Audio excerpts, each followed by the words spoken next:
ये कहानी है एक गरीब परिवार के छात्र की, जिसकी जीवन कहानी आपको प्रेरित करेगी। रमेश एक छोटे से गांव में रहने वाले गरीब परिवार में पैदा हुआ था। उसके पिताजी मजदूरी करके अपने परिवार का पेट पालते थे और माताजी घरेलू काम करके गृहस्थी का ख्याल रखती थी। अपने संकटमय आर्थिक हालातों के बावजूद रमेश को अच्छी शिक्षा प्राप्त करने का ख्वाब था।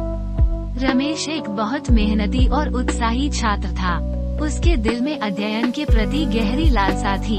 वो हमेशा देखता था कि उसके गांव के छात्रों के पास बेहतरीन शिक्षा सुविधाएं नहीं हैं। इसलिए उसका उद्देश्य था कि वो अच्छी शिक्षा प्राप्त कर अपने परिवार और समाज की स्थिति में सुधार लाए।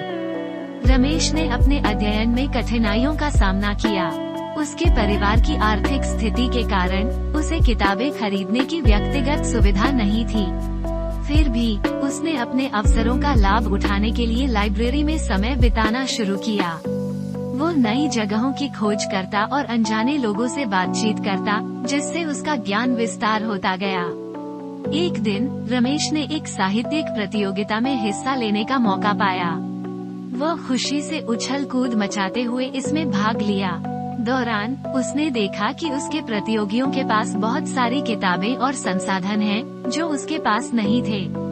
फिर भी रमेश अपनी आवाज बुलंद करते हुए एक मनोहारी कहानी पेश करने में सफल रहा। उसकी यह कहानी जूनियर राइटर्स परियोजना के एक प्रमुख सदस्य द्वारा सुनी गई और वो उसे पुरस्कृत किया गया। रमेश की यह विजय उसके लिए बहुत महत्वपूर्ण थी। यह उसे विश्वास दिलाया कि अगर वो मेहनत करे और खुद को प्रशासित करे, तो उसके सपने हकीकत में बदल सकते हैं। धीरे धीरे रमेश ने अच्छे अंक प्राप्त किए और उसकी शिक्षा में सुधार हुई। उसने सरकारी परीक्षाओं में भी सफलता प्राप्त की और अच्छे कॉलेज में दाखिला प्राप्त किया। रमेश अब एक उच्च शिक्षा प्राप्त कर रहा था और उसका आर्थिक स्थान भी सुधार रहा था।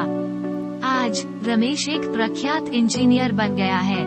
वो अपने परिवार को आर्थिक रूप से समृद्ध करने में सक्षम हुआ है और उसकी सामर्थ्य ने उसे नौकरी और स्थानीय समाज में सम्मान की उच्चताओं तक पहुंचाया है। ये गरीब स्टूडेंट की कहानी हमें ये सिखाती है कि संकटमय परिस्थितियों में भी मेहनत, संघर्ष और संयम से हम अपने सपनों को पूरा कर सकते हैं। शिक्षा और ज्ञान हमें आगे बढ़ने की शक्ति प्रदान करते हैं और हमारी जिंदगी में सकारात्मक परिवर्तन लाते हैं।